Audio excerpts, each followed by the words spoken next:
तो आज स्वागत शब्दों के रूप में पूर्व सांसद श्री स्तुप्तेन सभा जी परम पावन जी से अनुरोध कर रहे हैं कि परम पावन दलाई लामा जो पूरे यूनिवर्स के रत्न हैं और इस पृथ्वी के जितने भी देवधारी उनके लिए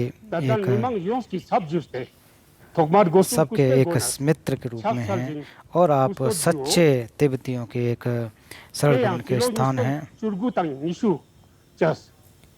मैं आपको सबसे पहले लद्दाख बुद्धिस्ट एसोसिएशन कब्जे टिक्से रिम्पुचे अन्य की तरफ से आपको प्रणाम करता हूँ। काय चित्त और मन इनसे प्रणाम करता हूँ। तो 2019 और 2020 में परम पावन जी लद्दाख नहीं आ सके क्योंकि ये जो कोरोना की महामारी की वजह से नहीं आ पाए। तो हम लद्दाखी सभी लोग आपको याद किए, आपको बहुत मिस किया। इसलिए कब्जे रिम्पुचे टिक्से रिम्पुचे लद्दाख बुद्धिस्ट एसोसिएशन, लद्दाख गोम्पा एसोसिएशन तो इंटरनेट के माध्यम से आपसे प्रवचन के लिए अनुरोध किया। तो परम पावन जी जो बोध पथ प्रदीप का प्रवचन देने के लिए आपने स्वीकार किया है, तो उसके लिए आप अब धम्म चक्र प्रवर्तन, जैसे कि कल धम्म चक्र प्रवर्तन दिवस है, उस अवसर पर आप हमें प्रवचन दे रहे हैं। तो ये हम लोगों के एक प्रकार से सौभाग्य की बात है। तो लद्दाख के गुरु मोनास्टिक और उपासक उपासिकाओं की तरफ से आपको तशदील करता हूँ और आपको प्रणाम करता हूँ। तो इस आज जो है जो हम लोग वीडियो के माध्यम से लद्दाख के जोबो टेम्पल ले सिटी में, इसके अलावा LBA की अलग अलग जो शाखाएं नुब्रा, जांगथांग, खारग्यू, शाम, कारगिल आदि में आदि जगह पर प्रवचन सुनने का हम लोगों ने व्यवस्था किया है।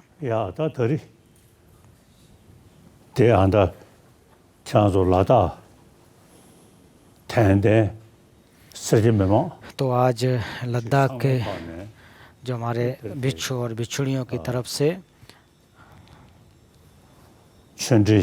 और धर्म प्रवचन के लिए अनुरोध किया गया कि जो अतिश दीपांकर श्रीगान के द्वारा रचित बोध पथ प्रदीप का प्रवचन दें, इसका आपने अनुरोध किया। इस आपके अनुरोध को पाकर मैं भी प्रसन्न हुआ, खुश हुआ।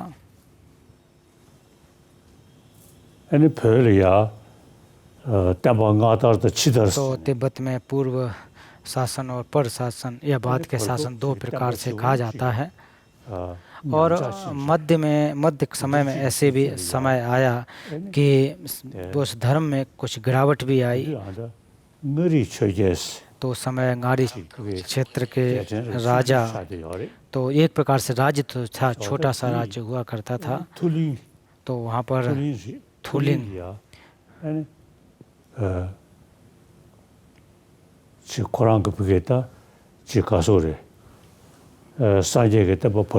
तो थुलिंग में तो समय जो लंगदर के समय में बौद्ध धर्म में काफ़ी गिरावट आई। तो उस क्षेत्र में विचार किया कि इसको जो इस क्षेत्र में पुनः धर्म का विस्तार हो, तो भारत से अतिश दीपांकर श्रीगान को वहाँ पर बुलाया गया। तो आचार्य दीपांकर श्रीज्ञान थोलिंग में पधारे और वहाँ पधार करके उन्होंने बोध पथ प्रदीप ग्रंथ की रचना की। और तिब्बत के गारी क्षेत्र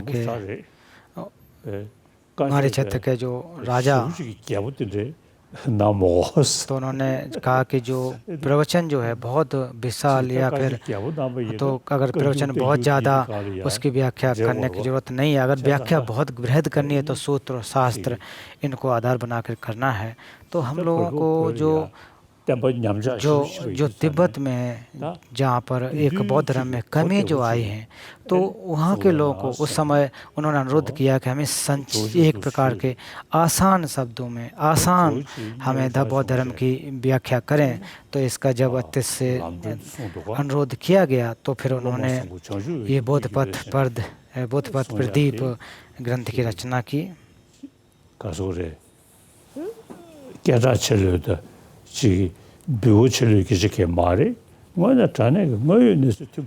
तो उन्होंने एक प्रसिद्धि प्राप्त करने के लिए उसके लिए ग्रंथ की रचना की होगी।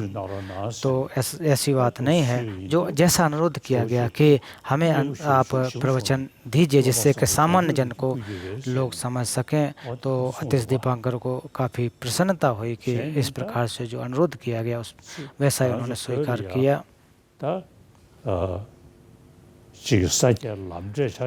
तो तिब्बत में साके लामजे उसको अगर उदाहरण के रूप में देखें तो इसमें जो लमरिम के बारे में अगर देखें तो शायद वो एक जैसा है। और काग्यू परंपरा के अनुसार अगर आप देखें थाकपो थारकेन को अगर आप देखें तो वो भी तो लमरिम के समान जैसा मानते हैं। और फिर जे रिम्पोछे के जो लमरिम जो क्रम के महाक्रम, इनमें को 3 क्रम में 3 लिखे हैं, एक बृहद, मध्य और सूक्ष्म। तो इन तीनों को रूप में हम देख सकते हैं। तो इसको जो ग्रंथ हैं, महाग्रंथ हैं, उनको आधार बना करके उसकी व्याख्या की है और जो कि काफ़ी गहरे हैं, गंभीर हैं। और तो जो फिर उसको जो ग्रंथ लमरिम उसको एक मध्य के या पे थोड़ा छोटा किया, फिर उसके बाद और उसको छोटा किया और उसको सार के रूप में उसको रखा। तो उन्होंने अपने अनुभव एक प्रकार से एक प्रकार से उनके स्वयं के अभ्यास के आधार पर रचना की। तो तिब्बत में जो साके और काग्यू इत्यादि को बिना अंतर किए तो आचार्य दीपांकर के सभी लोग जिसको मानते हैं वो आचार्य दीपांकर के बोध पथ प्रदीप ग्रंथ है, जो सभी परंपराएं इसको श्रद्धा से मानते हैं। तो लद्दाख के आप लोग, तिब्बत के भिक्षु भिक्षुणी, उपासक उपासिका, उन्होंने अनुरोध किया कि बोध पथ प्रदीप का आप प्रवचन दें। तो आज और कल जो कि धम्मचक्र प्रवर्तन दिवस है,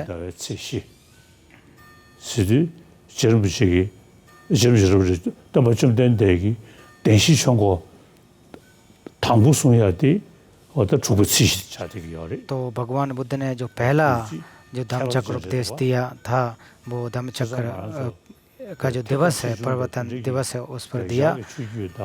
तो इसमें अगर आप देखें तो तिब्बती जो संस्कृत परंपरा और संस्कृत व पालीपना, इसमें दिन में दोनों कोई अंतर करें ऐसी बात नहीं है। इन दोनों में दोनों परंपराओं को इसको मानते हैं, प्रथम धम्मचक्र को मानते हैं। तो कल जो है धम्मचक्र प्रवर्तन दिवस है, तिब्बती परंपरा के धम्मचक्र प्रवर्तन दिवस कल है। तो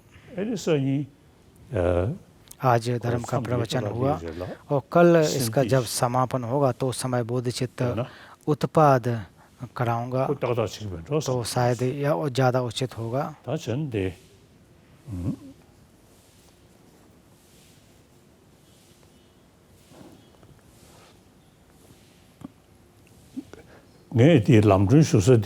और मैंने बोध पथ प्रदीप का जो प्रवचन ताडा रिम्पोछे से प्राप्त किया, लिंग रिम्पोछे से प्राप्त किया, टिजान रिम्पोछे से भी इसके उपदेश मैंने प्राप्त किए और खुनलु रामा रिम्पोछे तेंजिन गेल्सेन जी से भी इसके उपदेश मैंने प्राप्त किए हैं। तो कई लामाओं से, कई गुरु लोगों से इसके मैंने उपदेश प्राप्त किए हैं। और जो लमरिम और बुद्ध चित्त जो प्रशिक्षण है उसका मैं प्रतिदिन प्रतिपाद करता हूँ, ग्यासें चुग्यू और उसके सारा निर्याण चित्त इसका और समोताग्यू जो गंभीर जो मार्ग है वो शून्यता का दर्शन, एक शिक्षचर्या के आधार पर हो कि एक दार्शनिक है, उन दोनों का मैं अभ्यास करता हूँ। और इनके जो जहाँ तक मैं इन दोनों परंपरा दोनों की एक अभ्यास करता हूँ, और साक्या जिसके आकेदो और इसका भी मैं अभ्यास करता हूँ।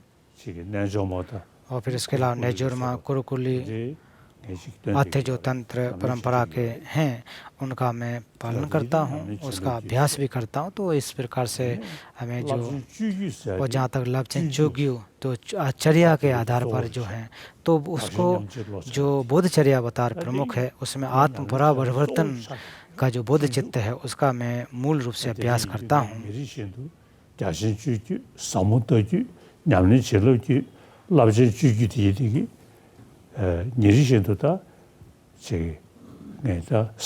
और इनको मैं हर दिन इसका अभ्यास करता हूँ, रोज एक प्रकार से पाठ करता हूँ। तो आज बोधपथ प्रदीप का जो प्रवचन देने के लिए जो अनुरोध किया गया है, तो जो कि भारतीय भाषा से जिनका अनुवाद किया गया, तो उसमें जो शुरुआत में सभी ग्रंथों में कहा जाता है कि भारतीय भाषा से, जो शुरुआत में भारतीय भाषा से ऐसा जिक्र किया जाता है। जो चीन से भी कुछ ग्रंथों का अनुवाद हुआ है, लेकिन जहाँ तक ग्रंथों के जो मूल ग्रंथों की बात करें तो लगभग 90% से ज़्यादा भारतीय ग्रंथों से, संस्कृत ग्रंथों से तिब्बत में अनुवाद हुआ है। तो उस जो कि एक तो भारतीय भाषा से, तो शायद एक तो भाषा के प्रति, उस लैंग्वेज के प्रति एक लगाव हो, दूसरा एक जो आचार्य लोग हैं उनके कृपा को दर्शित करने के लिए भी व्याख्या की जाती है। तो बोधिपथ प्रदीपम तो तिब्बती भाषा में जंजू लम की ढुलमा जिसे कहा जाता। तो सबसे पहले बोधसत्व मंजूश्री कुमार भूत को नमस्कार। तो मंजूश्री को नमस्कार जो किया जाता है, उनको प्रणाम किया जाता है। तो जो हम लोग जो अवलोकितेश्वर, वज्रपाणी और मंजूश्री, तो मंजूश्री हमारे प्रज्ञा के देवता के रूप में माने जाते हैं। और बोधचित्त जो भी प्रज्ञा के साथ साथ उसके सहयोग के साथ और उसके साथ जब तंत्र के माध्यम से देखें तो उसमें भी प्रज्ञा की आवश्यकता रहती है, इसलिए मंजूश्री को प्रमुख रखा गया है। तो हम लोग जब छोटे होते हैं, जब बचपन से ही आरभजना का पाठ करते हैं, तो मैं जब 2-3 वर्ष का था तो मेरा जन्म स्थान जो कुंभम के चमकांग, तो उस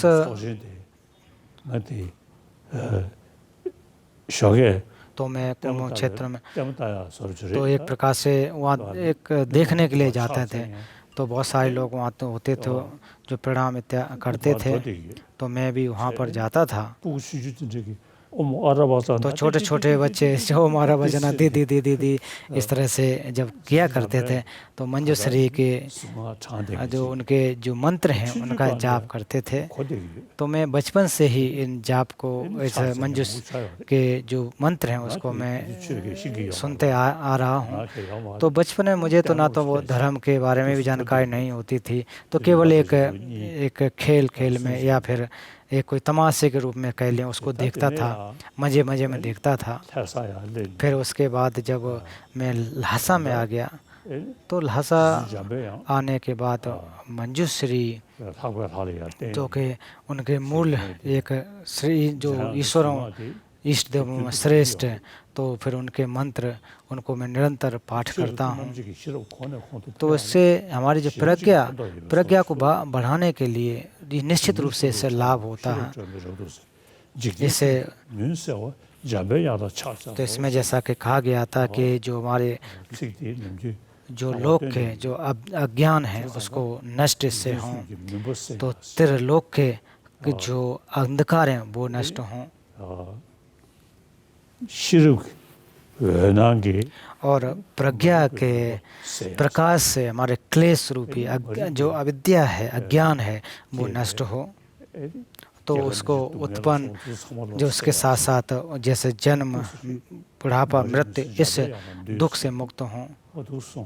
तो इसमें जो मंजूश्री के मंत्र जाप के पूर्व जो प्रार्थना की जाती है, तो उसी प्रकार से मैं भी करता हूँ। तो शुरुआत में कहा जाए बोधसत्व मंजूश्री कुमार बुद्ध को नमस्कार।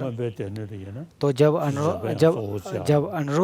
अनुवाद किया करते थे, तो अगर सूत्र से अगर है, विनय से है और विनय से है, तो सूत्र अगर होते हैं तो उसको सर्वज्ञता को प्रणाम किया जाता है। और उसी प्रकार से अब जैसे कि अभिधर्म की अगर बात करें तो मंजूश्री इत्यादि को तो एक प्रकार से प्रणाम के रूप में जो प्रणाम जब किया जाता है, जो जब अनुवाद किया जाता है, माफ़ करना, अनुवाद के समय तो कहाँ पर है, त्रिपिटक से कहाँ से लिया गया है, इसको हम समझ सकते हैं। तो जो अनुवादक एक स्तुति लिखता है, तो जो बोधसत्व मंजूश्री को नमस्कार कर रहे हैं, तो इससे पता लग जाता है कि किसको प्रणाम किया जाता है, कहाँ किस ग्रंथ से लिया गया।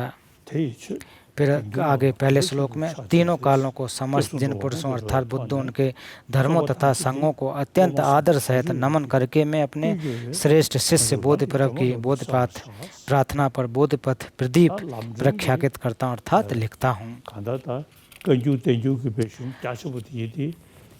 तो अगर बोध पथ प्रदीप को अगर आप देखें तो इसमें जो हमारे तीन प्रकार के पुद्गल हैं, पुरुष हैं, उनको किस प्रकार से अभ्यास किया जाना चाहिए, उसको क्रम को मार्ग को यहाँ पर दर्शाया गया है।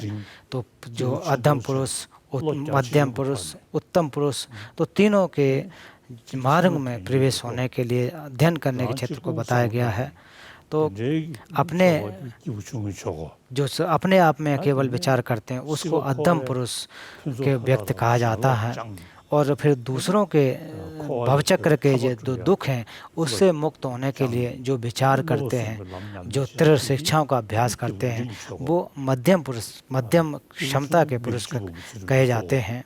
और जो सूक्ष्म होते हैं, जो अधम पुरुष होते हैं, वो 10 अकुशल कर्मों का अभ्यास करते हैं, 10 अकुशल से बचने की कोशिश करते हैं। और फिर मध्यम पुरुष के जो कि बोध चित्त को प्राप्त करने के लिए और केवल अपने आप को निर्माण प्राप्त करने के उद्देश्य से नहीं, जो जितने भी जीवधारी हैं सभी जीवधारी दुखों से मुक्त हों।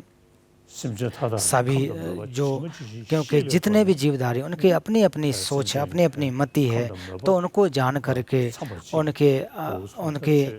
उनके मन को जानते हुए तो उनके लिए धर्म चक्र की या धर्म की आवश्यकता होती है। तो जैसा लोगों का अपना विचार, जैसे जीवधारियों का विचार, उसी को वैसा ही जानकर उनको धर्म उपदेश दिया जाता है कि जिस प्रकार से लोगों की मति है, जिस प्रकार से उनकी जो एक जो कामना है, तो उसी प्रकार से धर्म की उपदेश भी दिया जाता है। तो इसे जो उत्तम पुरुष का मार्ग है, उत्तम पुरुष के मार्ग अर्थात महायान का मार्ग भी कहा जा सकता है।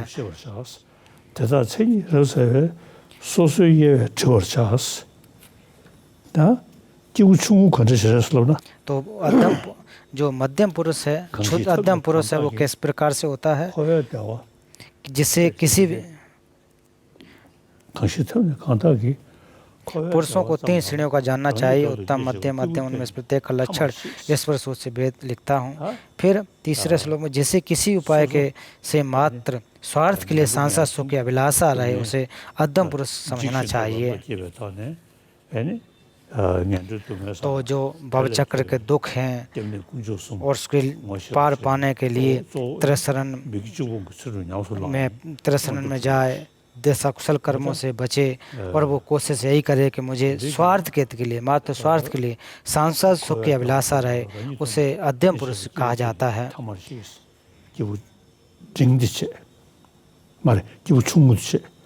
फिर उसके बाद पाप कर्म से विलग रहते हुए तथा सांसारिक सुखों से मुंह मोड़कर जो केवल अपने कल्याण अर्थात मोक्ष की ही इच्छा रखें उसे मध्यम पुरुष कहा जाता है। और खुद जो चाहते हैं कि सांसारिक सुखों से मुख मोड़ करके कल्याण अपने कल्याण मोक्ष की ही इच्छा रखे उसे मध्यम पुरुष कहा जाता है। और इससे साथ शील समाधि और प्रज्ञा और त्रिश शिक्षाओं का अभ्यास जो करते हैं, इनका अभ्यास करके और ऐसे अभ्यास करने वाले, इस प्रकार धर्मचक्र उपदेश देने वाले को मध्यम पुरुष कहा जाता है।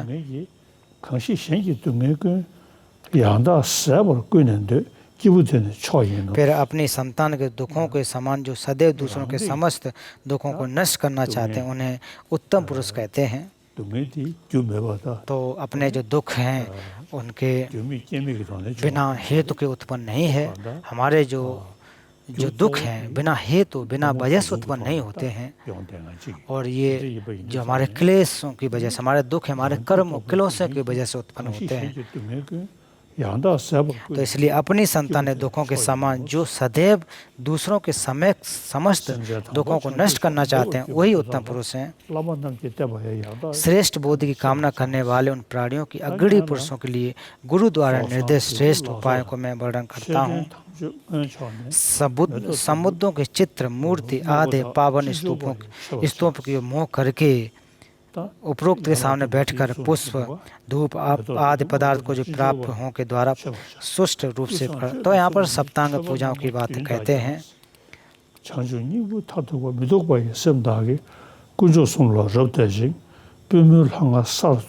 सर्वप्रथम घुटनों को पृथ्वी पर टेक कर त्रिरत्न में पूर्ण श्रद्धा के साथ हाथ जोड़कर 3 बार शरण करता हूँ।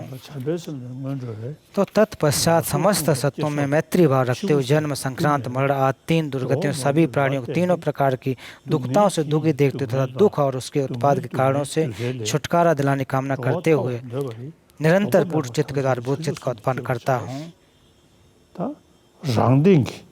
फिर इसके बाद जो अपने हमारे जो क्लेश हैं जिनके कर्म और क्लेश की वजह से हम भवचक्र में पड़े रहते हैं दुखी होते हैं, तो इससे हमें निकाल कर इससे पार होकर के दूसरों पर को ध्यान देते हुए और जो दुख दूसरों को आप एक प्रकार से वो देखें कि प्राणियों के त्रिविध दुख की अनुभूति तथा इसके इस ताप को हरण करने का उत्कृष्ट अभिलाषा से पर कल्याण भावना बोधित को जन्म देनी चाहिए। तो हम कर्म जो क्लेशों के आधार पर रह करके फिर हम दुखों को भोगते हैं, हम दुखी होते हैं। और क्लेशों के जो मूल है तो इसके चतुर्शतक में भी इसके बारे में कहा जाता है कि जिस प्रकार से हमारे शरीर और काया जो हैं इनके द्वारा जो कर्म पैदा होते हैं उनको जब तक नष्ट नहीं करेंगे तब तक दुखों के नष्ट नहीं हो सकते हैं। तो चतुर्शतक में ऐसी व्याख्या की गई है। तो इन कर्म क्लेशों को नष्ट करके ही हम दुखों से मुक्त हो सकते हैं। और जो हमारे जो दुखों के जो कारण हैं वो जो पुण्यों के न होने की वजह से भी होते हैं और दुखों में पड़ने की वजह से हमारे क्लेश ही हैं। और क्लेशों के बहुत सारे रूप होते हैं, बहुत सारे विभेद होते हैं।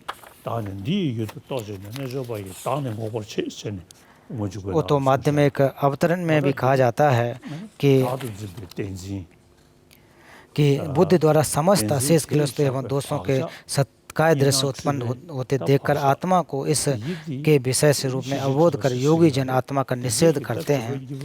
तो ऐसे जब तक ये हमारे जो वासनाएं हैं क्लेश हैं जब तक इनको हम नष्ट नहीं कर पाते हैं नहीं करते हैं तब तक जैसी की चीज़ें हैं जैसे धर्म है उसको हम समझ नहीं सकते हैं। तो इसकी जो कि अनंत प्रकार के जो कि अगणित जीवधारी हैं उनकी अलग अलग विचारधारा है। तो आप जाने तब तक हम उनका हित नहीं कर सकते जब तक कि खुद में इस प्रकार के जो बोध चित्त का उत्पादन न करें। इसलिए प्रज्ञेय आवरण को नष्ट करने के लिए तो सबसे पहले सत्यग्राह्यता को एक निषिद्ध मानकर उसको निषिद्ध करने का नष्ट करने की कोशिश करना चाहिए। और यही करना चाहिए कि जो हमारे आसक्त रहे जो युक्त जो भी हमारी जो क्लेश हैं उनको पूर्ण रूप से नष्ट करना चाहिए। और जितने भी जीवधारी हैं आकाश समान जीवधारी उनके हित के लिए मैं परहित के लिए उनके हित के लिए बोध चित्त का उत्पाद करूँगा। इस प्रकार प्रणिधान बोध चित्त उत्पाद के जो भी गुण हैं आर्य मैत्रेय द्वारा गंडव्य में कहे गए हैं। तो सूत्रों का पाठ करके अथवा गुरु से श्रवण करके संबोध चित्त के अपार गुणों उनके हितों को समझकर क्षण चित्त उत्पाद करें।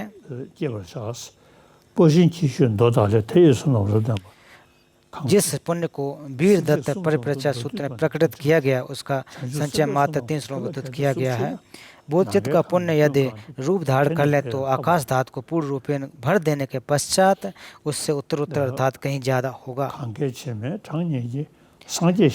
जो व्यक्ति गंगा के रेत करों के समान अनगिनत बुद्ध क्षेत्रों के सुंदर रत्नों से भरकर लोकनाथों को दान करता है, हाथ जोड़कर जो बोध हेतु चित्त से नमन करे उसकी पूजा विशिष्ट मानी जाती है क्योंकि अनंत होती है।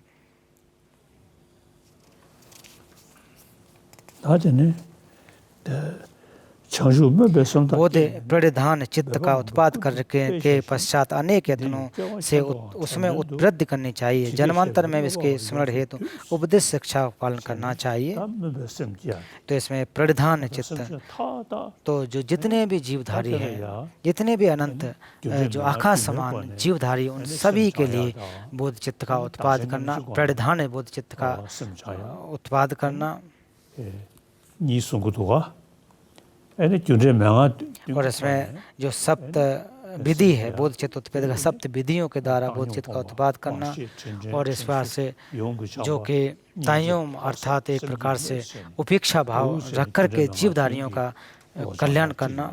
तो सप्तांग विधि के द्वारा बोध चित्त उत्पाद करना और फिर आत्म परावर्तन इसका अभ्यास करके इससे खास बात कि हमारे अंदर जो क्लेश है हमारी जो बुराइयां हैं दूसरों के जो हित हैं तो इसके लिए आत्म परावर्तन के माध्यम से बोध चित्त का अभ्यास किया जाता है। उसके साथ जो तोंगलेन आदान प्रदान करना, जो भी मेरे पास है वो दूसरों को दूं, जितने भी जो दूसरे के जीवधारी हैं वो मैं लूँ और एक ऐसी मैं कामना करूँ कि मेरे जितने भी जीवधारियों के दुख हैं वो मुझे प्राप्त हो जाएं। तो अगर ऐसा अभ्यास करते हैं तो जीवधारियों को लाभ होता है, उसमें उसका हित होता है। तो इस आत्म परावर्तन के माध्यम से बोध चित्त का अभ्यास किया जाता है।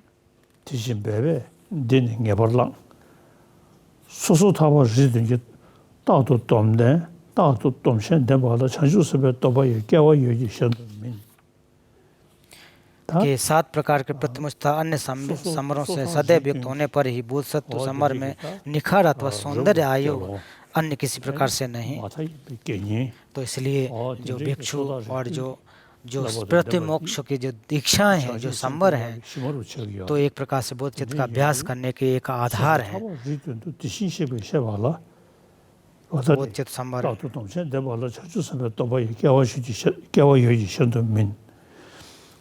फिर तथागतों द्वारा कहे गए सप्त प्रतिमोक्षों में ब्रह्मचर्य को सबसे श्रेष्ठ भिक्षु व्रत माना गया है।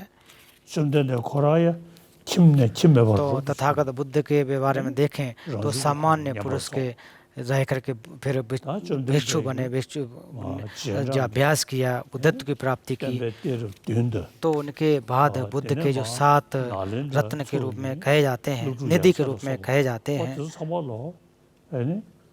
तो नागार्जुन के जो अन्य नालंदा के जो भिक्षु हैं उनके बारे में भी देखें तो भिक्षुओं के जो भिक्षु लोगों ने 253 जो प्रकार के शीलों का संपूर्ण रूप से पालन किया और जो भिक्षुओं की जो दीक्षाएं थे जो संवर हैं तो उनको अच्छी तरह से उसका पालन किया।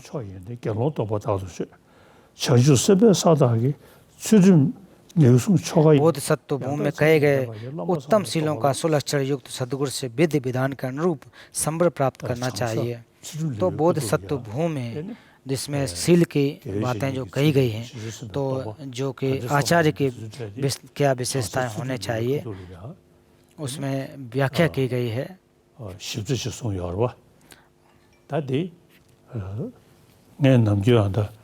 상세 추준료 요금의 손실. तो जो 주주스도 동바 목적셔야 돼. 벌금도 냠배 소리도. तो जो कि 땡기 좋네. 당근도 बोधिसत्व भूमि 땡기 좋네. 동바달라. जो बोधिसत्व भूमि के आधार के ग्रंथ के आधार पर जो दीक्षा दी जाती थी वो जो मध्य में थोड़ी सी उसमें कमी आई, फिर पुनः बोध गया में आकर के मैंने उसको एक प्रकार से प्रारंभ किया।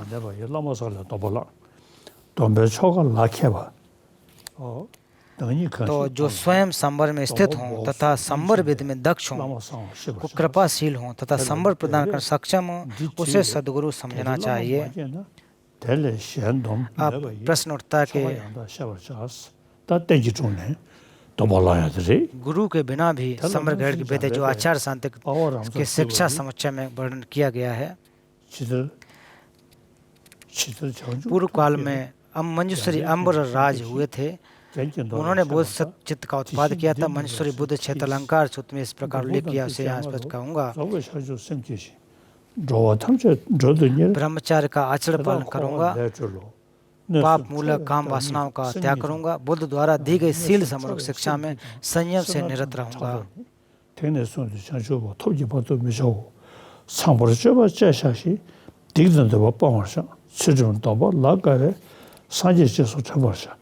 मैं निज की शीघ्र बोध प्राप्ति के लिए चेष्टा नहीं करूंगा, अपितु मात्र एक सत्य की खातिर भी कोट कोट वर्षों पर्यंत संसार में रहूंगा। तो जहाँ तक एक जीवधारी केवल अपने आप में निर्वाण प्राप्त कर लूं, केवल इससे जो कि इतना मात्र भर जो उद्देश्य नहीं है, तो मैं निज की शीघ्र बोध प्राप्ति चेष्टा नहीं करूंगा, अपितु मात्र एक सत्य की खातिर भी कोट कोट वर्षों तक संसार में रहूंगा। तो अनगिनत एवं असंख्य क्षेत्रों का विशोधन करूंगा तथा दसों दिशाओं में इस बोधचित्त नाम को विख्यात करूंगा।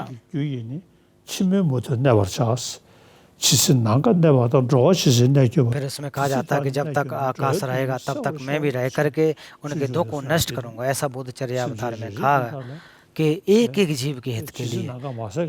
तो जब तक आकाश स्थित रहे, जब तक आकाश रहेगा, मुझे रहना पड़े, तब तक मैं भी रह करके जीवधारियों का हित करूंगा। तो इतनी बड़ी एक मोटिवेशन जो पैदा कर लेते हैं।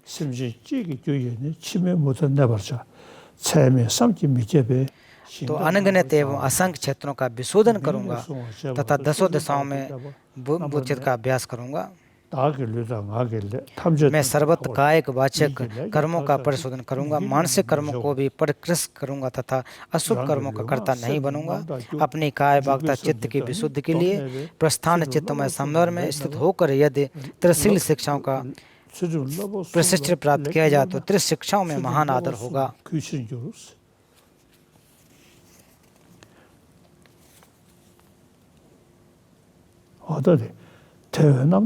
इसलिए शुद्ध संबोधि वाले बोध सत्यों के समरण अर्थात व्रत पालन प्रयत्न करने से संबोध समर अर्थात बोध का आकलन परिपूर्ण होगा, पूर्णतः संपन्न होगा।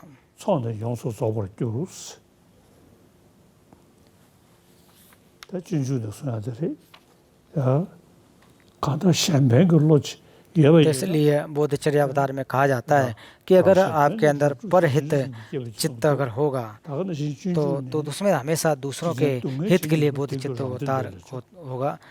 तो अगर आप तो सुख जो है वो परहित के विचार करने से उत्पन्न होता है, दुख है या स्वार्थी चित्त की वजह से उत्पन्न होता है, ऐसा बोधचर्या अवतार में कहा गया है। तो इसलिए तो जब तक पर और दूसरों के दुखों को नहीं समझोगे तब तक आप भवचक्र में रह कर के भी कभी सुख की प्राप्ति नहीं कर सकते हैं। बुद्धत्व की प्राप्ति करना तो दूर की बात है। तो इस दुनिया में बहुत सारे जब समस्याएं होती हैं और बहुत सारे तो जो समस्याएं जो होने की वजह कि हम दूसरों के बारे में नहीं सोचते हैं, दूसरों के बारे में नहीं सोचते हैं, इस वजह से समस्याएं पैदा होती हैं। इसके वजह से युद्ध होते हैं। अगर छोटी बात अगर करें कि झूठ बोलने से मात्र से भी दूसरों का हित होता है। तो इसलिए कहा जाता है कि जब तक दूसरों के हित के बारे में नहीं सोचे तब तक आपको कहीं सुख की प्राप्ति नहीं होगी। इसलिए बोधचित्त रूपी घोड़े पर सवार होकर के जब तक आप भवचक्र से पार नहीं करेंगे, दूसरों का हित नहीं करेंगे, तब तक आप 드린 산지 수지 산지서서 다주도 소원나 시 तो इसलिए जो जीवन प्राप्त हुआ है, जो मानव शरीर प्राप्त हुआ है, बुद्ध का शासन हमको मिला है, 다 가나도 샤샤나 배 나른데 तो उदाहरण के रूप में हम लोग नालंदा परंपरा जो वो बहुत ही गंभीर है, बृहद है, विशाल है, तो हमारे पास ये धर्म को सीखने का, सुनने का अवसर है। तो इसके माध्यम से इसका अध्ययन करके हम सर्वज्ञता को प्राप्त कर सकते हैं, और जहाँ तक तंत्र है वो भी सर्वज्ञता को प्राप्त करने के लिए होते हैं, अगर इसका अभ्यास अगर करें। तो इसका अगर आप देखें तो लेखन के लिए या केवल प्रसिद्धि इत्यादि के लिए नहीं होते हैं, तो दूसरों के हित के लिए होते हैं। दूसरों का कैसे हम हित कर सकें, परहित कैसे कर सकें, इसके उद्देश्य से धर्म का अभ्यास होना चाहिए।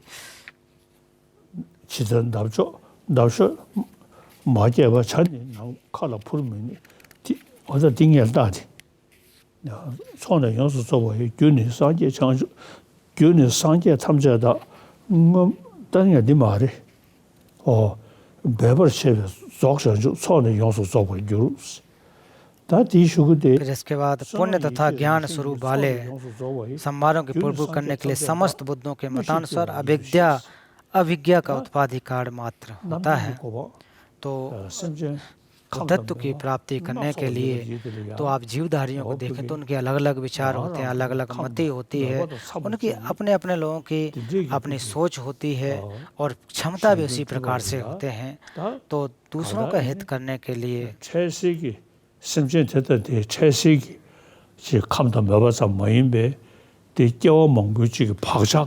तो ये एक तुरंत संभव नहीं होता है। तो ये जानने की जरूरत है कि पूर्व के जितने भी जन्म हैं तो किस प्रकार से उनकी वासनाएं रहे, चित्त में किस प्रकार की वासनाएं जो व्याप्त रही हैं, उसको जानने के लिए तो जो हमारा जो गंभीर धर्म है उसको अगर आप दिखाते हैं, अगर जितना भी गंभीर धर्म आप प्रवचन दें, लेकिन जिसको आप दिखा रहे उसके हिसाब से ना हो तो फिर तो कोई लाभ नहीं होता है।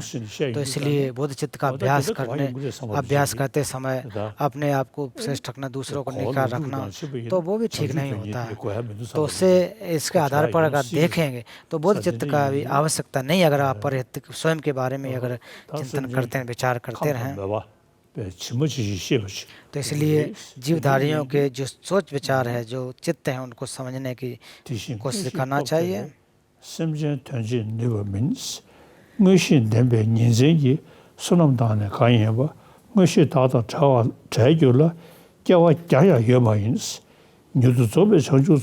तो जो पुण्य मात्र दिन रात में अविद्या द्वारा प्राप्त होता है, अविज्ञों से रहित होने पर 100 जन्मों से भी प्राप्त नहीं होता। उपरोक्त दोनों श्लोकों को भी अविद्या के महत्व को दर्शाते हैं, इसकी पूर्व में भी की जा चुकी है। तो आज ग्रंथ का जो प्रवचन है जो श्लोक नंबर 38 पर समाप्त किया जाता है।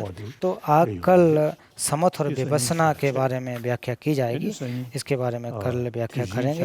तो कल जो पवित्र दिवस है, कल बोध जो कि धम्मचक्र प्रवर्तन तिब्बती कैलेंडर के हिसाब से है, तो कल बोध चित्त का उपदेश, बोध चित्त का समरी भी दूंगा। तो अभी आपके पास प्रश्न होंगे, तो आपके पास जो भी प्रश्न हैं तो मैं खुशी आपके प्रश्नों का उत्तर दूंगा, और आपके प्रश्नों का उत्तर देने के लिए मैं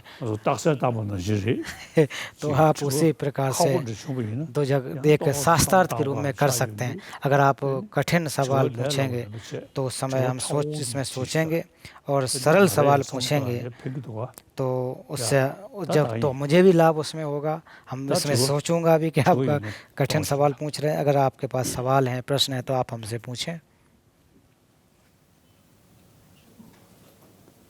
Ince ranzuk pakchok chandra zek mi ikar gi namrol tulpe ku galve shashchok stanzin gyatso la luzna ip ki guske chaksalo tinchan save lama skabgon ijin nubu chokla कोसम गुस्ते। तो सबसे पहले परम पावन जी को प्रणाम करते हुए तो मैं डोलमा सेरंग, मेरा प्रश्न है कि अतिश दीपांकर जो कि दीपांकर श्री ज्ञान ने तो बोधचित्त उत्पाद करने के लिए सप्त ये हेतु फल के द्वारा बोधचित्त उत्पाद करने की विधि बताई है।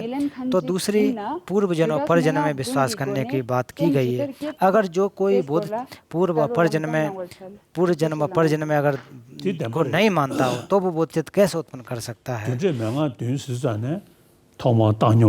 तो सबसे पहले एक प्रकार से उपेक्षा माँ के मातृत्व फिर इत्यादि जो सप्त जो तरीके होते हैं, तो सबसे पहले तो यही हो जाता है, जैसे कि पहले मातृभाव, कृतज्ञता, प्रत्युपकार, मनोरम, मैत्री, करुणा, अध्यास, बोधचित्त, ऐसे व्याख्याएं जो होती हैं, तो उसको जो पहले जानना चाहिए कि वो किस प्रकार से पूर्व जन्म पर जन्म किस प्रकार से है। तो बोधचर्या अवतार के माध्यम से आत्म परावर्तन के बारे में बोधचित्त उत्पाद करने के जो कहा गया है, तो जैसा पूर्व में भी कहा था कि जब तक आप आत्म परावर्तन के माध्यम से जब तक बोधचित्त उत्पाद नहीं करोगे तब तक इस भवचक्र में रह के किसी भी प्रकार का सुख की प्राप्ति बहुत संभव नहीं है। तो बोधचर्या अवतार में जो कहा गया वो बहुत ही आसान है। तो इसमें पूर्व जन्म और पर जन्म की बात नहीं है। इसी जीवन में रह कर के कि अगर आप बोधचित्त का पालन करते हैं, बोधचित्त का उत्पन्न करने से किस प्रकार का आपका मन प्रसन्नचित्त रहता है। मन अगर प्रसन्नचित्त रहता है तो उससे आपके काय को कितना आराम मिलता है। तो मैं बोधचित्त को बहुत ही महत्वपूर्ण मानता हूँ। इसको महत्वपूर्ण मान करके मैं अभ्यास करता हूँ। तो जो जहाँ तक 7 विधियाँ हैं जो उसके माध्यम से अगर आप उत्पाद करूँ तो थोड़ा सा लंबा लगता है, थोड़ा कठिन लगता है, लेकिन आत्म परिवर्तन विधि के द्वारा अगर करूँ तो वो एकदम हमारे अपने आप में फिट बैठता है, क्योंकि दूसरों के बारे में और जो दुख हैं दूसरों को सोच सकते हैं। तो जो चर्या के माध्यम से तो आत्म परावर्तन विधि की माध्यम से ये बहुत आसान है। इसमें पूर्व जन्म और पर जन्म की कोई बात नहीं है। आप इसी जीवन में रह कर के कितना आप दूसरों को लाभ दे सकते हैं, दूसरों को कैसे हित कर सकते हैं। अगर आपके अंदर दूसरों का इस प्रकार से जब हित करने का विचार है तो आपका जीवन इसी जीवन में जो सुख रहता है, सुखी रहता है, सुखद रहता है। तो ऐसा अगर करेंगे तो आपके जीवन के जो पुण्य हैं वो पुण्य निरंतर पुण्यों में निरंतर वृद्धि होती रहेगी और आपके जो अकुशल हैं, जो पाप हैं, वो इन बोधचित्त का अभ्यास करने से वो नष्ट होते चले जाएंगे। तो मैं मानता हूँ कि आत्म परावर्तन विधि जो है वो अच्छा है। और सप्तांग जो कर्म फल के जो हेतु फल के जो व्यवस्थाएं हैं वो थोड़े से एक प्रकार से कठिन प्रतीत होते हैं। तो भले ही जो पूर्व जन्म और पर जन्म को नहीं भी मानते हो, लेकिन फिर भी सब सुख को चाहते हैं, दुख को नहीं चाहते। इसके लिए हमें कोई तर्क लगाने की आवश्यकता नहीं है। अगर मन में अगर शांति चाहते हैं, मन को अगर सुख चाहते हैं, तो इसलिए अगर आप प्रेम अपने आप में प्रेम और करुणा रखते हैं तो आपके मन में सुख आएगा। तो इसके लिए जो वैज्ञानिक लोग भी कहते हैं कि अगर सुख चाहते हो तो इसके लिए पूर्व जन्म और पर जन्म की हमें विचार करने की आवश्यकता नहीं है। अगर इसी जीवन में रह कर के आप अपने मन को अगर आप विशुद्ध रखते हैं तो आपके जो काय भी अच्छी होगी, मन में सुख हो, कायिक और मानसिक दोनों प्रकार के आपको सुख की प्राप्ति होगी। तो उदाहरण के रूप में अगर आप उदाहरण के रूप में सिर को देखें तो सफ़ेद और काले की तुलना करूं तो मेरे सर को देखें तो उसमें सफ़ेद के ज़्यादा काले वाला बाल ज़्यादा हैं। तो इसके यही दिखाता है कि आपको जो अगर जितना आप कम आपका मन सुखी होगा तो उसी प्रकार से आपके शारीरिक जो लाभ हैं वो भी लाभ होते हैं। तो ये भी कहा जाता है कि जो कभी कभी जो बुराई है उसको आपको अवसर में लेना चाहिए। जो कोई आपको नुकसान पहुंचाता है उसको एक कल्याण मित्र के रूप में देखना चाहिए। तो बोधचर्या अवतार में कहा जाता है कि जो आपका जो शत्रु है वो भी एक कल्याण मित्र के रूप में है। वो हमें जो धैर्य का अभ्यास कराने का एक अवसर प्रदान कराता है। 다게 드린 껴봐 담지지 장안 정화 대신이다네 바로 대런 전도 별세기 하다 햄메라서 가월기 तो अगर बोध चित्त का जो कोई अभ्यास करता है तो उसको जो देवता लोग भी प्रसन्नचित होते हैं। 순고 고미하고 서로 지금 또자자야 서로 근데 그게 저 통도가 तो इसलिए सोंगे और इत्यादि चीज़ों का अभ्यास अगर करें तो उसकी इतनी हमको नहीं लगता इतना वो संबंध है। तो आत्म दूसरों का हित करने के लिए अगर आप विचार करेंगे तो निश्चित रूप से लाभ होता है। इसके लिए आपको किसी को दुश्मन मानने की आवश्यकता नहीं, शत्रु मानने की आवश्यकता नहीं है। 다시 줄로 건다 इसलिए रांदे छेद येने अगर आप परहित के बारे में सोचते हैं तो आपको स्वयं सुख की प्राप्ति होगी। जो आपके जो अकुशल हैं, जो अकुशल भी नष्ट होंगे। 경험이 캠링이 집이나 तो जाए जो पर जन्म को और पूर्व जन्म को नहीं भी मानता है और फिर आत्म परावर्तन विधि के द्वारा बोध चित्त के उत्पाद को अगर सोचता है और चिंतन करता है, उसका अभ्यास करता है तो उसको लाभ होगा। तो जैसा कहा गया कि जैसे कि कोई बच्चा अगर पैदा होता है तो वो क्यों हुआ कि पूर्व जन्म से आया हुआ है, ऐसा तर्क देने की आवश्यकता नहीं है। तो तर्क की आवश्यकता नहीं है कि अगर आपका मन अगर शांत है तो आपको सुख, जो खुशी मिलती है, सुख मिलता है। तो अगर स्वार्थी चित्त रखोगे, स्वार्थी मन रखोगे तो हमेशा यही होगा, तो मेरे साथ क्या हो जाए, पता नहीं क्या घटना हो जाए। अगर दूसरों के बारे में सोचोगे तो इस प्रकार का कोई भावना आपके अंदर पैदा नहीं होगी। तो अगला प्रश्न दो Tenzin Tseten Central Institute of Buddhist Studies Ladakh से।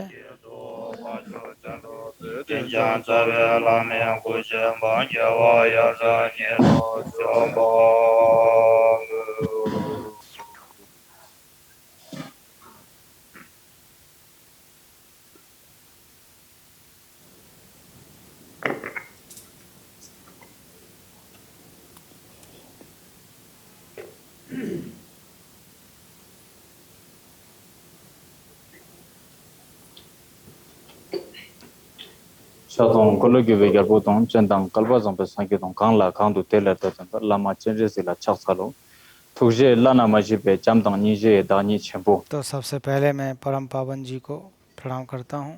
जितन ngawang lozang तंतन गजो पल जंग बो छोला कुसुम कुबे कुछ अंगुंदो तंगने मैं त्रिकायों के द्वारा पहले प्रणाम करता हूँ। तो मेरा नाम चेतन सेतेन। तो अतिश दीपांकर श्रीगान के द्वारा बुद्ध पथ प्रति रचना की गई है। तो सबसे पहले सूत्रयान, उसके बाद तंत्रयान मार्ग की व्याख्या की गई है। तो इस प्रकार से व्याख्या करने की वजह क्या है, पहले सूत्र उसके बाद तंत्र, ये जो क्रम है इनके इस क्रम को क्यों कहा गया है, इसकी वजह क्या है।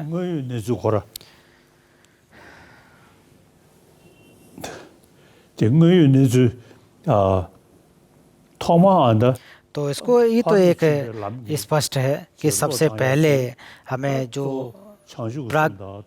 पारमितायान तो इसको जाने की आवश्यकता होती है कि बोध चित्त और इत्यादि का अगर आपका आधार ठीक से नहीं होगा तो तंत्र का आप अभ्यास नहीं कर सकते हो।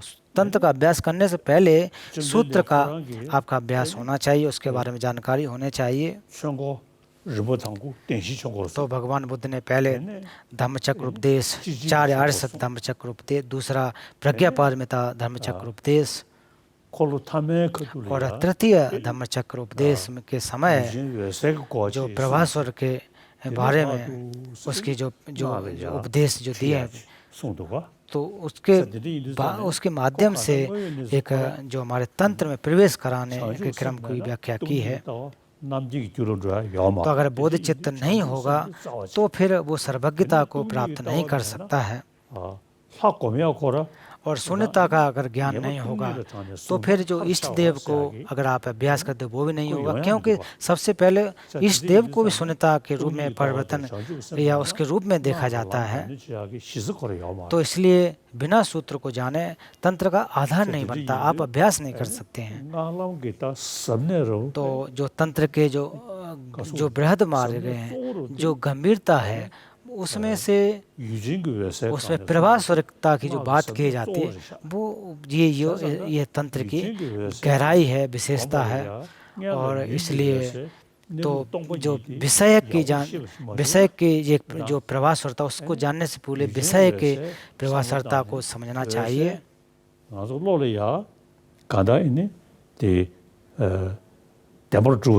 तो क्योंकि अक्सर हमें चीज़ें स्वभाव से सिद्ध हैं ऐसा हमें प्रतीत होता है, तो इसलिए तो सबसे पहले जो प्रवास होता है उसको नाम मात्र को इसको जान करके समझ करके विषय और विषयक दोनों की जो प्रवास होता है उसको साथ रखोगे तब जाने जो तंत्र के जो गंभीरता गहराई उसको समझा जा सकता है।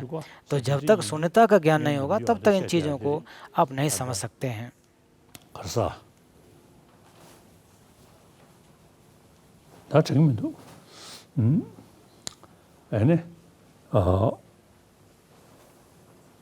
어디 섭시저저에서 되면체 섭시저저에서 되면체 되지대비 취지 코지사디 서버 सबसे दुमा छे तो सबसी जो शब्द आता है उसमें चार यार प्रथम धम्मचक्र उपदेश चार यार सत्य टोटल जो दूसरा धम्मचक्र उपदेश उसमें शून्यता का ज्ञान और तृतीय जो विषय के बारे में दुदुमा छे इसको जब शब्द उपयोग जब कहा जाता है तो जो हमारे विषयक हैं या चित्त की प्रवासता कह सकते हैं उसके बारे में व्याख्या की जाती है।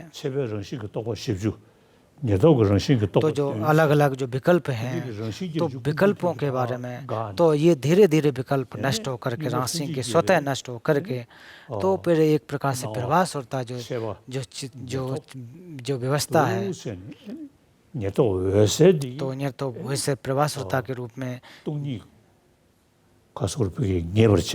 और शून्यता को प्रत्यक्ष रूप से जान करके समझ करके तो जैसा कि द्वितीय धम्मचक्र उपदेश में जो व्याख्या की गई और प्रथम में जो की गई तो इन दोनों को साथ रख करके अगर देखें तो इसलिए सबसे टोटल वैसे दुमा छे।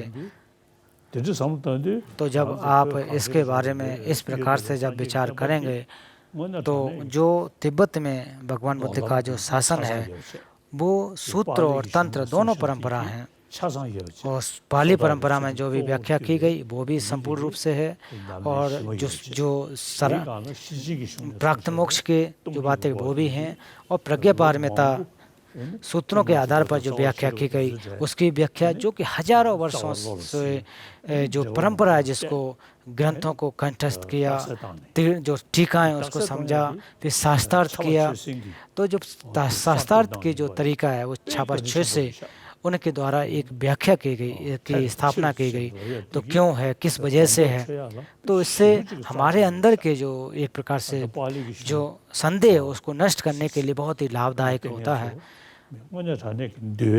तो जो पाली परंपरा को मानते हैं तो उनकी जो विनय के जो उनके जो व्यवस्था है जो पालन है वो अच्छी तरह से करते हैं लेकिन शास्त्रार्थ का वो पालन जो अभ्यास नहीं होता है क्योंकि प्रमाण के जो व्यवस्था वो पाली परंपरा में देखने को नहीं मिलती है। और नालंदा के विद्वानों ने जो प्रमाण ग्रंथों को बहुत ही एक प्राथमिकता दी उसकी रचना की। तो तिब्बत का अगर उदाहरण दें कि राजा ठिसोंग देशिन के समय से कि चीन के तो राजा सोचें गंपू के समय से ही कि चीन से जो विद्वान आए हुए थे तो उस समय वो केवल ध्यान को वरीयता देते थे परीक्षण को ज़्यादा वरीयता नहीं देते थे।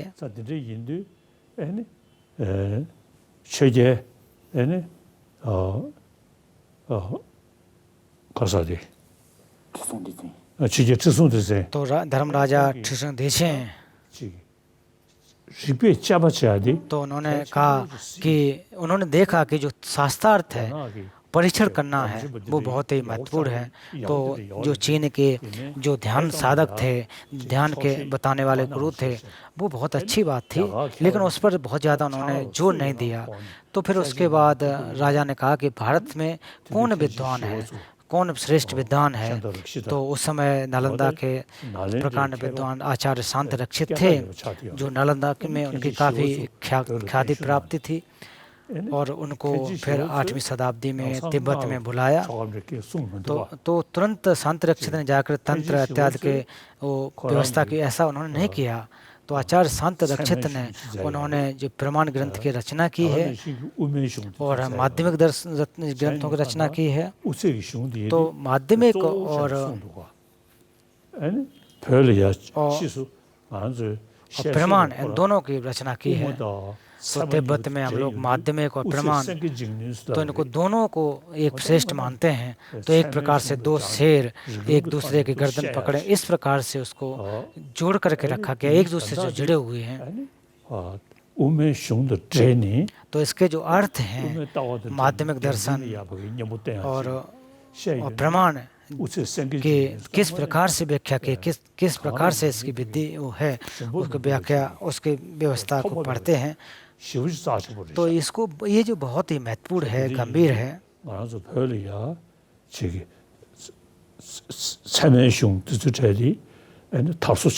तो तिब्बत में प्रमाण ग्रंथों का जो विकास है, जो विस्तार है, वो बहुत ही ज़्यादा हुआ। तो इसके लिए हमारे जो आचार्य संत रक्षित हैं उनकी बहुत ज़्यादा कृपा रही है। तो हालांकि ये जो काफ़ी गंभीर है, जो तंत्र है वो काफ़ी गंभीर है। तो इसलिए कहा जाता है कि जो तंत्र है वो सूत्र के एक प्रकार से एक उसके द्वारा लिखा हुआ आया हुआ होता है, ऐसा कहा जाता है।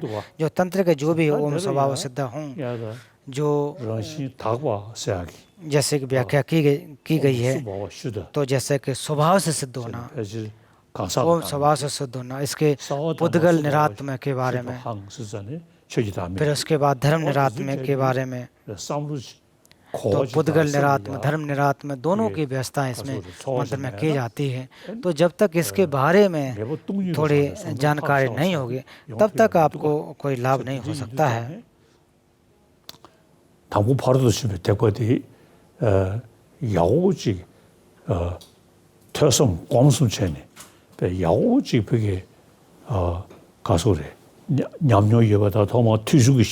तो सबसे पहले आपको श्रुतिमय प्रज्ञा को पैदा करना चाहिए, फिर चिंतनमय भावना को करना चाहिए, तब जाकर के जो आपकी भावनामय प्रज्ञा उसको अगर आप रख कर के मार्ग में जाते हैं तब जाकर एक ज़्यादा गंभीर बनता है।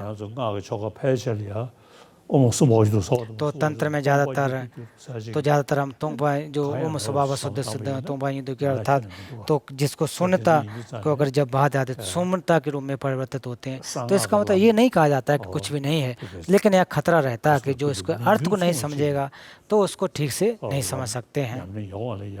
और इसके मार्ग को अच्छी तरह से समझने के लिए तो सबसे पहले बोधचित्त और शून्यता का अभ्यास वो आपको होना चाहिए, उसकी जानकारी होनी चाहिए।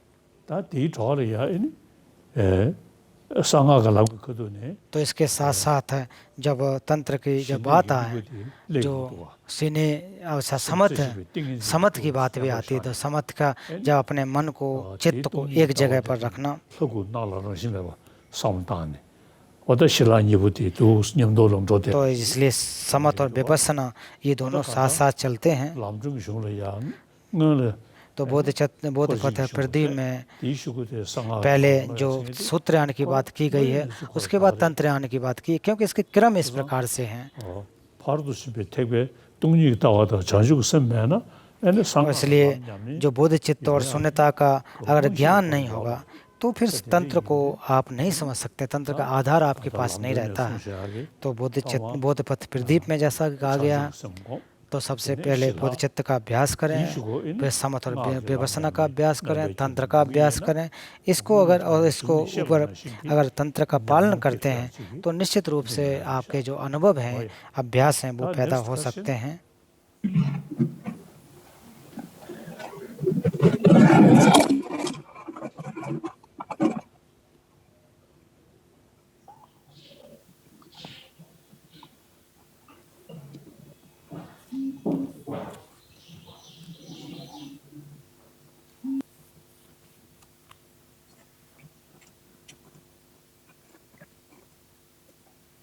Karira veskur vejing kamsel, pantan deva maluzung venas, sanrazik wasanjung yatsui, तो जैसा कि Good morning, Your Holiness. Kongo Gyalmo My name is Kunga Gyalmo. I am Lamdon from School. Lamdon Model Senior Secondary School, Ladakh. I study in 8th standard. My question is, in the book called तो Chamsuk Lamdon, बोधचित्त it is पदवी written में that कहा गया है मैं Dagni निज की Guru शीघ्र बोध Singh प्राप्ति के लिए Chamsuk चेष्टा नहीं Sukpa करूंगा Dukosing. But अपितु normally, मात्र we say एक that सत्व की for the खातिर भी benefit कोट वर्षता of पर्यंत all करूंगा sentient beings, तो which इसमें is कहा for जाता है enlightenment, कि let's सभी fast as जीवधारियों के हित possible. करूंगा जितना जल्दी But हो in सके contrast to this, उतनी जल्दी this बोधचित्त seems के to be very उत्पाद different.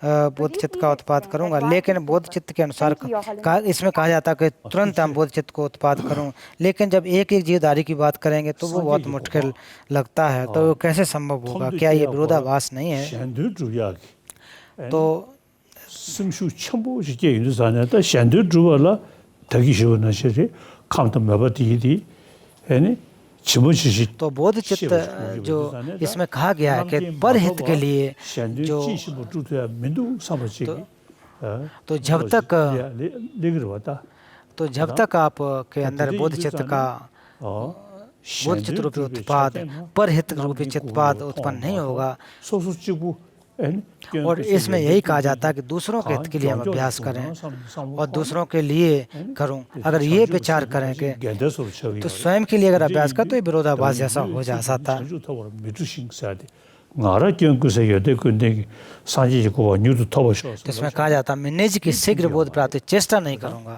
तो स्वयं के लिए नहीं कह रहा हूँ पर हित के लिए दूसरों के हित के लिए क्योंकि इसका जो बोध चित्त का जो अर्थ ही है बड़े हित के लिए है 장juk 스타다 딥매나 가다 상가가 라냐를 지하게 멍시코라 떨어지 तो अगर 당연히 뉴스인의 장juk 터버 미주신 써야지 때리셔 나라서 망구지 상가 지 छोड़ देते हैं तो हम लोग अक्सर जब बोध जो के बोध चित्त का माफ करना तंत्र के बहुत सारे पूजा पाठ करते हैं अनुष्ठान करते हैं और यही प्रयास करते हैं कि हम जल्दी से बोध चित्त को उत्पाद कर लें बुद्धित्व को प्राप्त कर लें वो संभव नहीं होता है क्योंकि जब तक आप दूसरों के हित के बारे में नहीं सोचेंगे जब तक दूसरों के लोगों के बारे में नहीं सोचेंगे तब तक बोध चित्त का उत्पाद करना संभव नहीं होता है 상하 도시 대표 최고 하장 대표 서부지 तो जो जहाँ तक तंत्र के बारे में बात करें तो वो गंभीर है और इसमें अगर विचार यही करें कि मैं बुद्ध जल्दी बन जाऊं मुझे लाभ हो जाए मुझे मेरा सब कुछ हो जाए इस प्रकार के अगर आप विचार करेंगे तो तंत्र का जो विचार है जो अभ्यास है वो वास्तव में आप नहीं कर पा रहे हैं तो जो जहाँ तक धर्म की जो बात की गई तो उसके लिए बुद्ध चित्त का और तंत्र का जो अभ्यास है वो भी जरूरी है तो उसके इन क्रमों को अच्छी तरह समझना चाहिए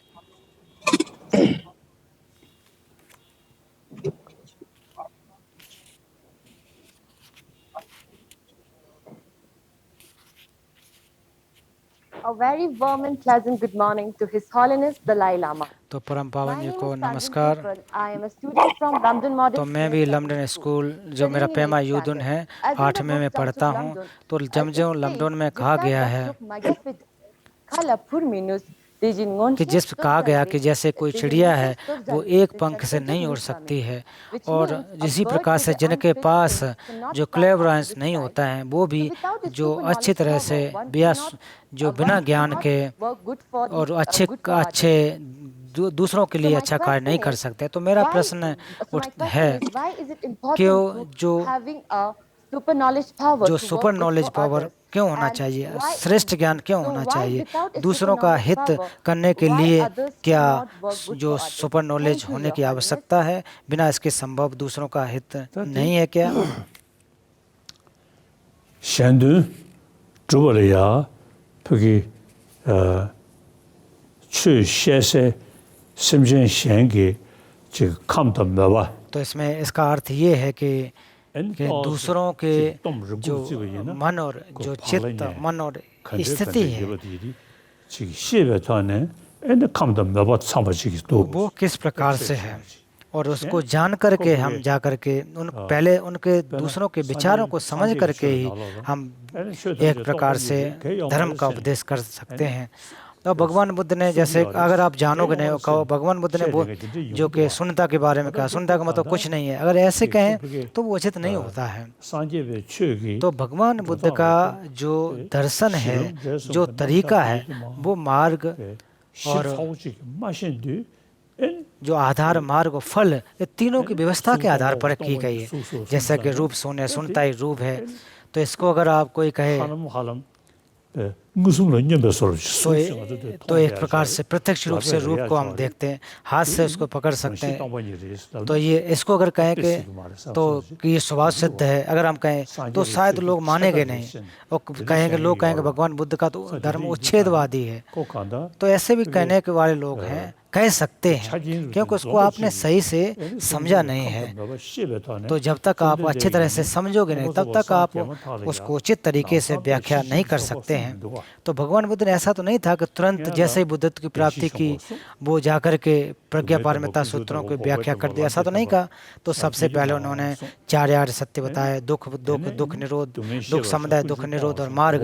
फिर दुख को जानो, दुख जो हेतु को, जो दुख हेतु को नष्ट करो, मार्ग का पालन करो, इस प्रकार के व्याख्या की। एक बार दुख को समझ लिया, फिर से दुख को समझने की जरूरत नहीं।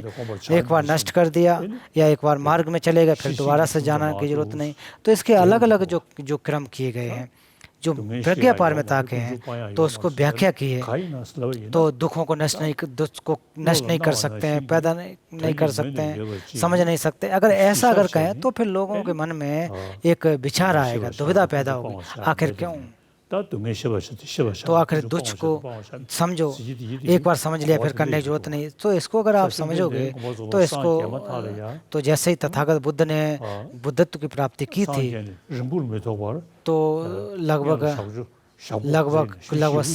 7 सप्ताह तक, 49 दिनों तक किसी भी प्रकार का कोई उन्होंने धर्म उपदेश नहीं दिया था। तो उन्होंने तो उन्होंने कहा था कि मुझे इतना गंभीर धर्म उपदेश प्राप्त हुआ, मैं किसे दूं, जिसको भी दूंगा वो समझ नहीं सकते हैं। तो भगवान बुद्ध 7 सप्ताह तक बिना कुछ धर्म उपदेश दिए चुपचाप बैठे रहे। फिर उसके बाद कौंडिन्य इत्यादि जो पंचवर्गीय भिक्षु थे, तो वो भी, उन्होंने भी जब तपस्या के समय भगवान बुद्ध के साथ थे, कुछ समय उनके साथ थे, तो उनके बाद उन्होंने कौंडिन्य इत्यादि ने अनुरोध किया कि भगवान बुद्ध, आपने जो बुद्धत्व की प्राप्ति की है, जो ज्ञान आपने प्राप्त की है, वो मुझे भी आप बताएं। तो समय अन्य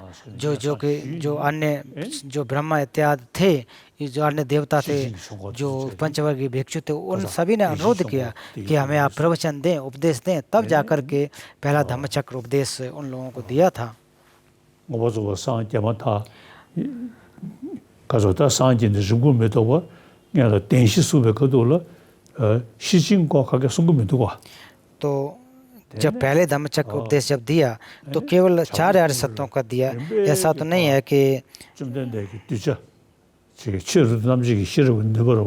तो भगवान बुद्ध ने लोगों की मनोवृत्ति को समझा, स्थिति को समझ करके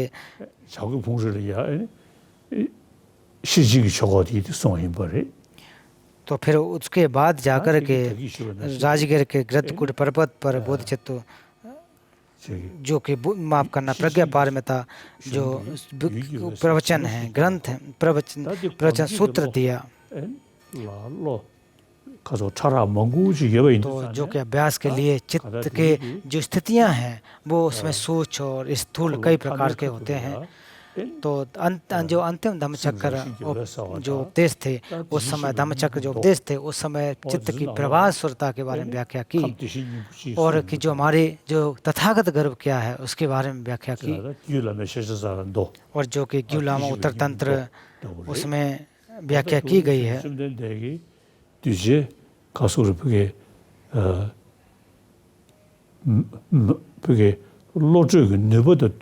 तो लोगों की जो प्रज्ञा है उसके अनुसार, उनके स्थिति के अनुसार व्याख्या की, उनको उपदेश दिया।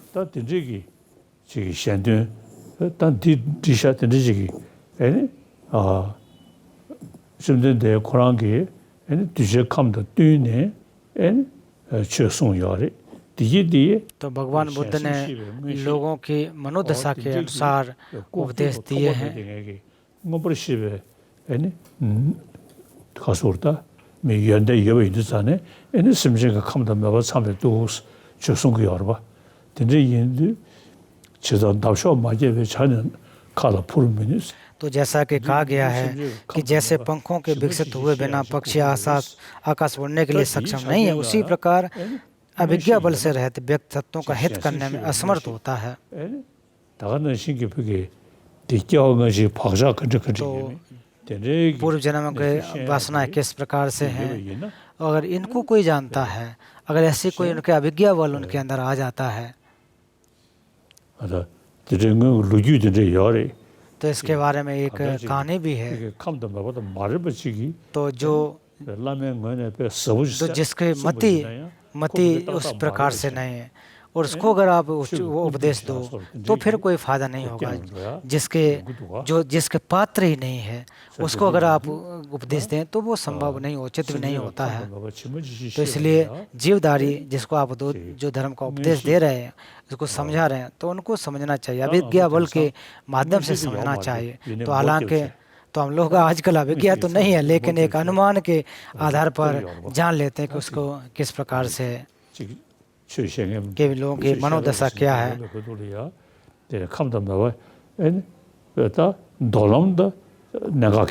तो हालांकि सूत्र में तो इतनी कठिन नहीं है, तो तंत्र के माध्यम में तो निश्चित रूप से लोग पहले मोह लगाते हैं, उसके बाद अभ्यास करते हैं।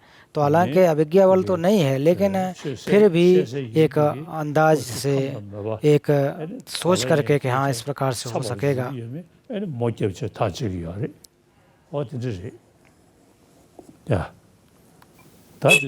Next question.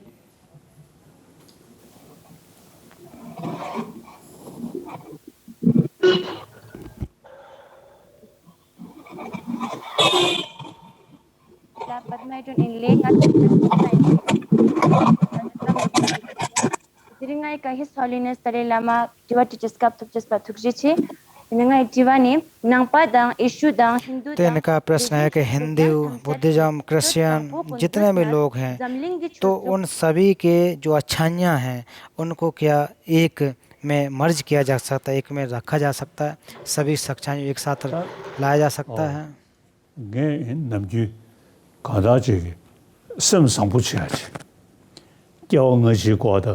तो मैं अक्सर कि अच्छा व्यक्ति बनना, पूर्व जन्म पर जन्म इसके बारे में सुनता इत्यादि के बारे में मैं बहुत ज़्यादा इनके बारे में नहीं कहता हूँ। तो इसके बारे में अक्सर कहता हूँ कि चाहे बुद्धिस्ट हो, चाहे हिंदू हो, मुस्लिम हो, जू हो, जो भी धर्म है, सभी कहते हैं कि हमें अच्छा व्यक्ति बनना चाहिए।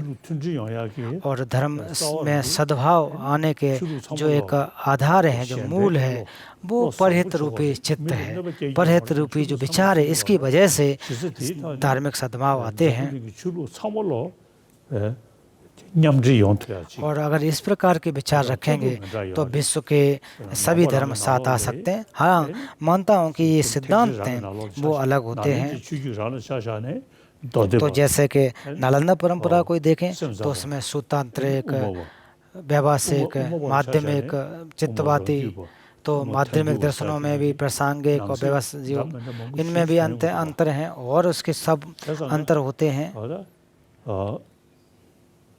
तो जहाँ तक दर्शन के हिसाब से कहें तो दर्शन में बहुत ज़्यादा काफ़ी अंतर होते हैं। तो हिंदू जैसे हैं वो ईश्वर की बात करते हैं, वो कर्ता की बात करते हैं, और कुछ जो अन्य धर्म है जो ईश्वर को नहीं मानते हैं, तो ईश्वर को मानने वाले न मानने वाले भी हैं। और जैन परंपरा ईश्वर को नहीं मानते हैं, जो बौद्ध धर्म है वो भी ईश्वर को नहीं मानते हैं, किसी अन्य शक्ति को नहीं मानते हैं।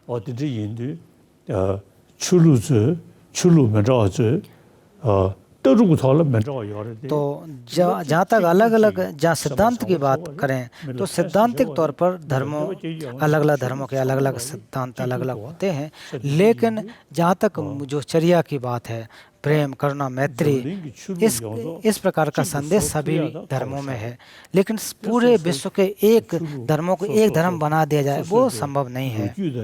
एक में मर्ज कर दिया वो भी संभव नहीं है। तो इसके धर्मों की अपनी व्याख्या होती है, उसकी एक इतिहास होता है, उसको उसी प्रकार से रखना चाहिए। तो जो जहाँ तक इनका जो सार है कि दूसरों को नुकसान नहीं पहुँचाना है, दूसरों का अहित नहीं करना, तो हम लोग को कोशिश यही करना चाहिए कि एक साथ रह सकें, एक सद्भाव से रह सकें। तो उदाहरण के रूप में भारत को देखें तो भारत में दुनिया के जितने भी धर्म हैं वो सारे के सारे यहाँ पर रहते हैं। तो लोगों के सिद्धांत की बात करें, अगर उनके दर्शन की बात करें तो वो अलग अलग होते हैं। और ये सभी कहते हैं कि दूसरों को नुकसान नहीं पहुंचाना है, लाभ पहुंचाना, ये सभी धर्म कहते हैं, सभी इसकी व्याख्या करते हैं। और विश्व के सभी धर्म भारत में हैं। यहाँ पर एक दूसरे का सम्मान करना चाहिए और सम्मान करते हैं और सम्मान करना भी चाहिए। उदाहरण के रूप में मैं बौद्ध हूँ और सिद्धांतिक तौर पे अलग विचार है, लेकिन जहाँ तक सबके हित की बात करूँ तो मैं लोगों को हित करना चाहिए। सभी धर्मों का मैं सम्मान करता हूँ। तो विभिन्न धर्मों के जो नेतागण हैं उनसे मिलता हूँ, राजनेताओं से मिलता हूँ, धार्मिक गुरुओं से मिलता है, तो इसमें कोई बुराई नहीं है। तो सभी लोग कहते हैं कि हिंसा नहीं करनी है, दूसरों का हित करना, ये सभी कहते हैं, ये अच्छी बात है। तो सिद्धांत अलग अलग हैं, बौद्ध धर्म के अंदर भी सिद्धांत अलग अलग हैं। तो ये अलग बात सिद्धांत, तो ये लोगों का व्यक्ति विशेष के आवश्यकता के अनुसार सिद्धांत होते हैं। तो जो सामान्य तौर पर कहा जाए तो दूसरों को लाभ करना, दूसरों को नुकसान न करना, ये बात होनी चाहिए।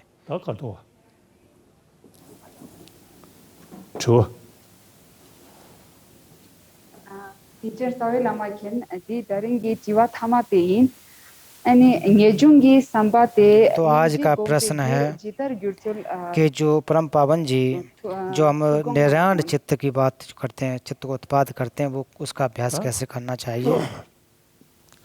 निजी सादे तुम्हें ये ना वाला है ना मिसी बेलो क्या ताते तो जब करुणा के जब अभ्यास करें तो उस समय माफ़ करना, करुणा का अभ्यास कैसे करें? तो करुणा का जब अभ्यास करें तो ये सोचें कि मैं इस प्राणी के दुखों को निकालूंगा, ऐसे दुखों से नष्ट करूंगा। क्योंकि जो प्राणियों जो हैं वो दुख, परिवर्तन दुख, संस्कार दुख, वो खास करके जो संस्कार जो दुख हैं, तो इस प्रकार के जो संस्कार दुख से मुक्त होने का विचार पैदा होना चाहिए। और मैं जो संस्कार दुख से मैं मुक्त करूंगा, ये विचार होना चाहिए।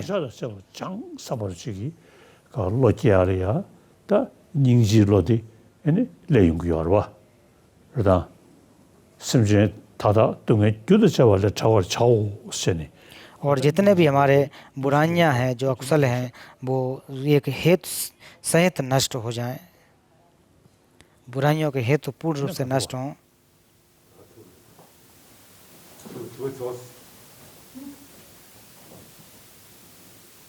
तो ज़रूर है।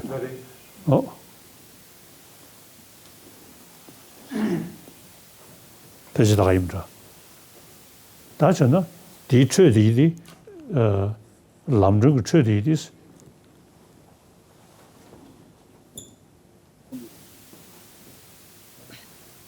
Tinjun Zawe Lama Kien, Di Dering Ge Tiwa Thama Deyin, Nengoy Ge Tiwa Thama De, and Janjuk Lamdon Le, Susoro Tharba Ridun Ge Tadu Domjan Dembala, Janjuk Sempe Dombaye, Kalwa Yuegi, Jendumin, Sumba Nantar, Sotar Ge Domba Chandom Ge Tenna, Gos Amigos, and Sotar Ge Domden Ge Chandom Langna, Ne Guramigur De.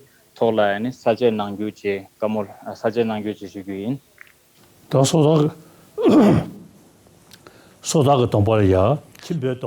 जहाँ तक प्रतिमोक्ष के जो संवर की बात करें तो उसमें ग्रस्तों के लिए भी है और भिक्षुओं लोगों के लिए भी है। तो जहाँ तक उपासकों की बात करें तो वो अपने गृहस्थ के एक संवर लेते हैं, दीक्षा लेते हैं। तो इसके साथ साथ बोधिचित्त का अगर आप अभ्यास करते हो, बोधिचित्त को साथ रखते हो, तो इसमें ज़्यादा बल मिलता है, ज़्यादा शक्तिशाली होता है। अगर इसका केवल सोत्थर का अगर प्रतिमोक्ष अगर संवर न हो, बोधिचित्त केवल अगर इसका अभ्यास करें,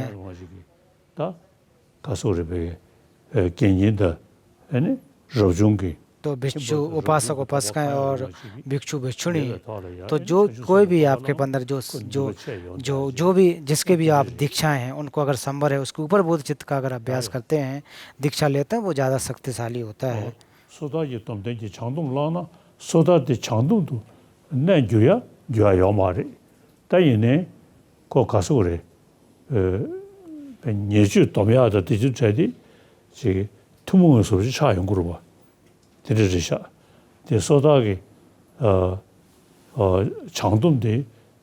और जो प्रतिमोक्ष और बोधिचित्त जो दीक्षाएं और संवर, तो ये जो उसमें परिवर्तित हो जाएगा, एक जैसे एक दूसरे में परिवर्तित हो जाएगा, ऐसा तो नहीं कहा जा सकता है। जो प्रतिमोक्ष है वो बोधिचित्त संवर में परिवर्तित हो जाए, ऐसा संभव नहीं होता।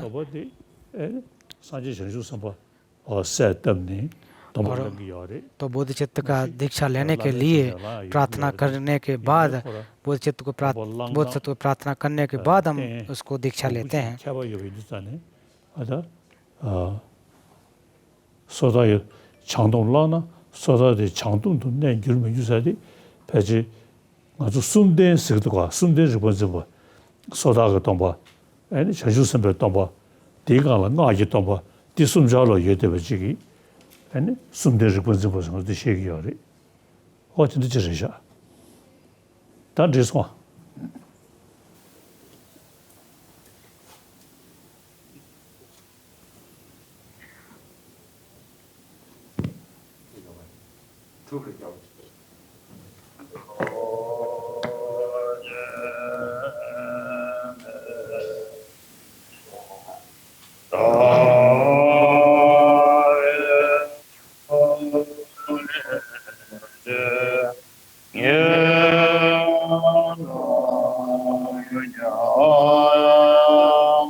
तो आज का प्रवचन यहाँ समाप्त होगा, कल पुनः मुलाकात होगी।